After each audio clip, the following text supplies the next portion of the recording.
Hello everybody. Okay, so I haven't done this in a while. Well, schoolwork catches up to you, and I also write reviews for all of these shows, it takes up a lot of time. So I'm gonna do, this is Buffy the Vampire Slayer Season 5 Episode 1 review.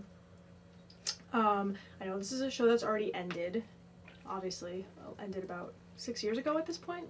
That's really weird. I'm just catching up to it now. So I figure that this show has a strong enough fan base to have, people that would be interested in hearing what I have to say. Maybe, I'm not really sure though. So this is the episode Buffy versus Dracula. I've changed my grading system. I'm not doing like A's or B's anymore. I'm doing on a scale of 1 to 10, and like 0.6 points, like all of that is applicable. So this gets a 6.5, this episode. I know that a lot of people are split on it. I'm not really particularly a big fan. For me, it was just sort of a weak start to the season. I'm 8 episodes into the season right now, so I've seen the first 8 episodes having reviewed this. And I know like most of what happens on the show already. I have always, I appreciate that the show like is evolving and stuff, but I actually am really excited for things to get really, really serious with the body episode.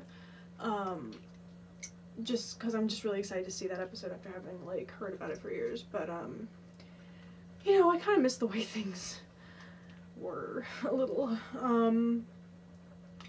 I just think that the idea of bringing Dracula in is a bit corny. I mean, I know that the show's always had an element of camp to it, but for me, it's always.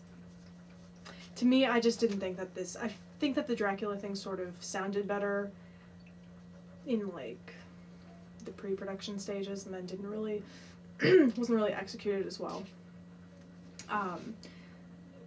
in production.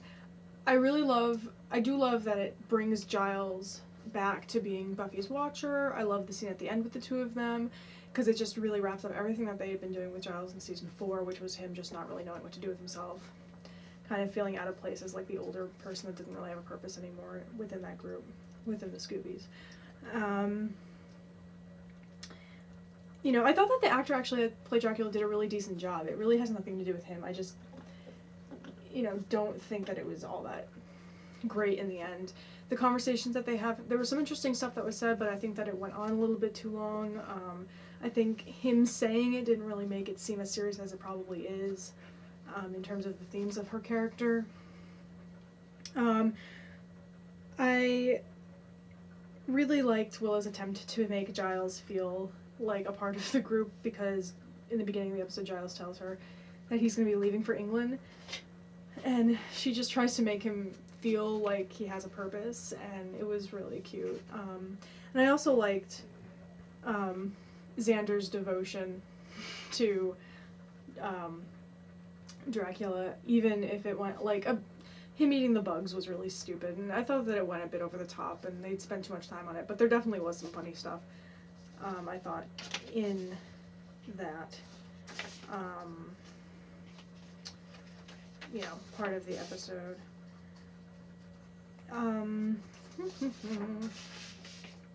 Sorry, I have things for other episodes here. I don't exactly have my notes all together the way that they should be. Aha. No, that's not it. Aha.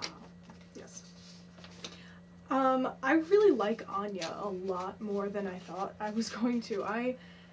She's one of my favorites.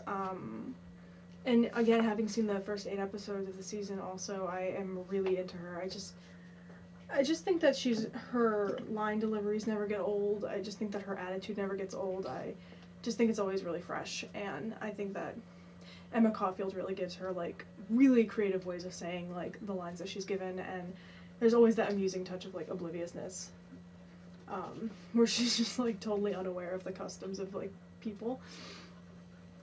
Giles and the Lady Vampires were quite amusing, even if it was a bit sketchy.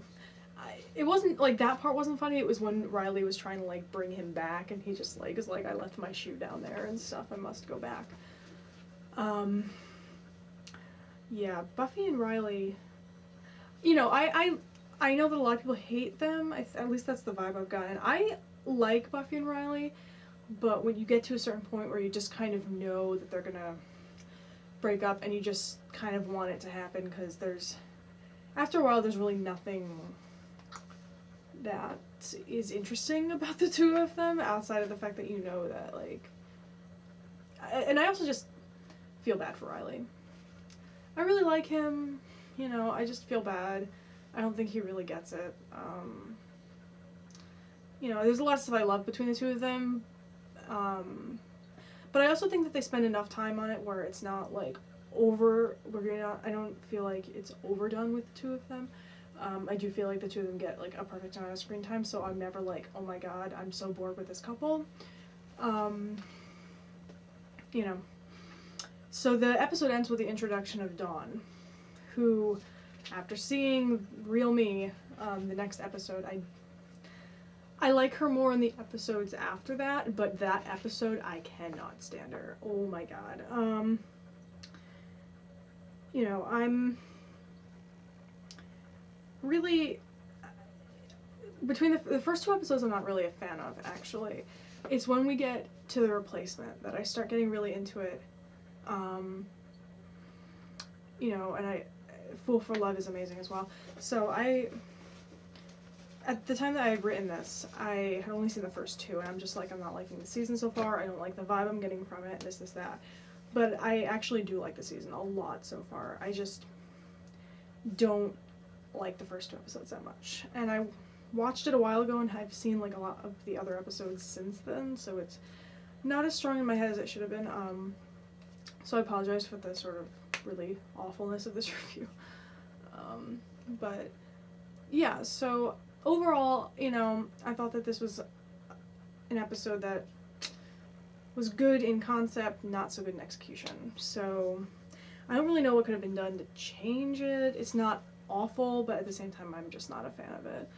And I don't think it's really the right story to bring in such intense sort of themes, you know, that are going to be entering throughout the season.